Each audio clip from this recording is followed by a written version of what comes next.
Visitors to the UK from 48 countries must now apply and pay a fee before travel. If 2024 was the year travelers were spared the introduction of bureaucracy for visa-free travel to Europe, 2025 is the year reality kicks in. The European Union's ETIAS visa waiver, much delayed, is currently on track to roll out in 2025. Before that, the UK will introduce its ETA system on January 8th. ETA, which stands for Electronic Travel Authorisation, is a new digital registration scheme for travelers who don't need a visa to enter the UK. While before they could hop on a plane and present themselves at passport control on landing, now travelers will need to get pre-travel authorization to fly to the UK. Here's what to know about the new rules. Who needs an ETA? Anyone who doesn't need a visa to travel to the UK will soon need an ETA, an Electronic Travel Authorisation, which pre-clears you for entry to the country before travel. This is the UK equivalent of the United States ESTA, a mandatory paid-for authorization to travel, with security clearance done in advance. The scheme debuted to Gulf Cooperation Council nationals in 2024, and the next stage is to roll it out to other non-European travelers, including the 6 million travelers from the US, Canada, and Australia who enter the UK each year. The full list of 48 states requiring the ETA is here. Travelers from these countries will need an ETA to enter the UK from January 8th. The only exception is EU citizens, who will need an ETA to enter the UK from April 2nd, 2025.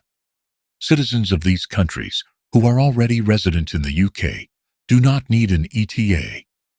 The scheme is for short visits to the UK of less than 6 months for tourism and business. There are a few other categories of ETA, including for short-term study and permitted paid engagements. These are listed on the UK government website. Is it a visa? Although some people are referring to it as a visa, it's actually a visa waiver. Travelers whose citizenship means they need a visa to enter the UK will still need to apply for a visa. They won't, however, need to get the ETA on top of that. Countries worse on reciprocity when it comes to immigration. When the United States introduced its ESTA visa waiver in 2009, it was inevitable that countries now subject to it would introduce their own similar schemes. Stay in Paris, and you'll pay up to $5.50 per person per night in city tax. How do I get one?